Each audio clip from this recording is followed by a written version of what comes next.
Saya secara pribadi bersyukur atas proses yang sudah terjadi.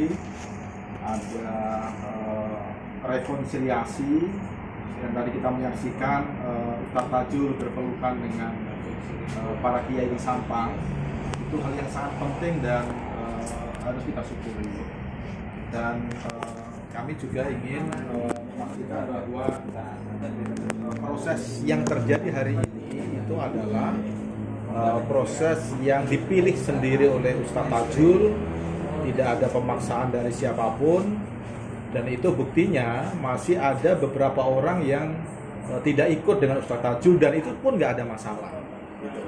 Jadi kalau misalnya ada pikiran-pikiran atau orang yang mencurigai bahwa ini ada pemaksaan, itu sudah terbantah dengan sendirinya. Karena ya faktanya ada beberapa orang yang tidak mengikuti Ustadz Tajul juga nggak apa-apa, itu pilihan pribadi. Dan kalau itu pilihan pribadi harus kita hormati. Dan saya kira apa yang dilakukan oleh pemerintah daerah Sampang, terutama Bupati Sampang, melakukan proses yang sampai hari ini terjadi, menurut saya sesuatu yang luar biasa dan harus disyukuri. Kita tadi menyaksikan misalnya Ustadz Tajul bertemu dengan kiai, bersalaman, dan semuanya terjadi dengan baik.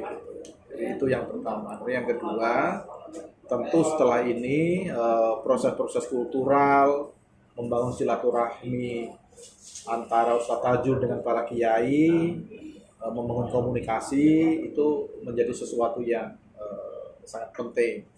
Jadi harapan kami sih setelah ini tidak ada lagi orang-orang yang mempersoalkan status Ustadz Tajul. Jadi kalau misalnya Ustadz Tajul dan pengikutnya suatu saat misalnya ingin berkunjung ke Sampang, ya mereka bisa leluasa kamal saja mau berkunjung ke Sampang, ketemu keluarganya.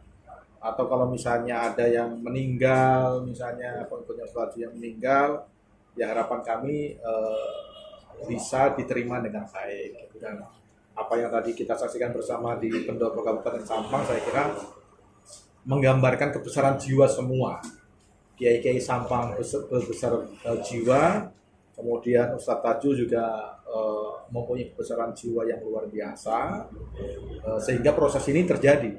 Kalau itu tidak ada kebesaran jiwa itu, maka tidak akan terjadi proses ini. Dan tentu sebagai manusia ya kita yakin bahwa apa yang terjadi sekarang ini ya ada juga campur tangan yang maha kuasa. Karena sebenarnya Ustadz Tajul kembali ke Sunni itu tidak ada orang yang pernah membayangkan. Skenario rekonsiliasi yang pernah didiskusikan antara KSP, Pemprov Jawa Timur, kemudian dengan Pemkab Sampang, itu tidak ada yang pernah membayangkan proses ini. Oleh karena itu ya kita bersyukur semuanya diberikan kemudahan, dan mudah-mudahan ini bisa menjadi model baik bagaimana proses penyelesaian konflik-konflik keagamaan di Indonesia itu bisa diselesaikan dengan cara-cara yang smooth, dengan cara-cara yang bermartabat. Apa yang terjadi di Sampang saya kira adalah salah satu proses penyelesaian yang bermartabat. Tidak ada yang dipermalukan di situ.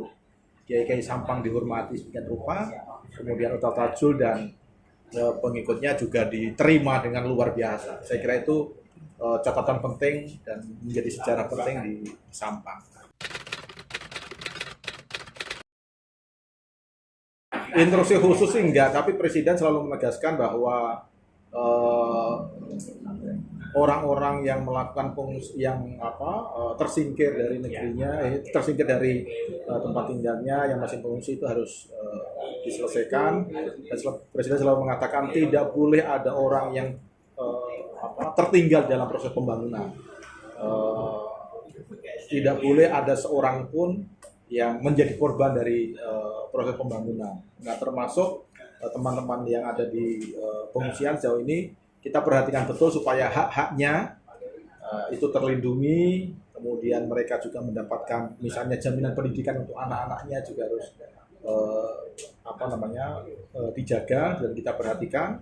Makanya itu yang selalu kita koordinasikan dengan berbagai macam pihak, eh, anak-anak yang ada dalam pengungsian, bukan hanya yang ada di Sampang, tapi masih ada beberapa kasus di tempat lain. Misalnya kayak pengungsi Ahmadiyah yang ada di Mataram maupun di Lombok Timur, itu juga di dalam proses penyelesaian. Mudah-mudahan tidak ada lagi orang yang mengungsi di negerinya sendiri.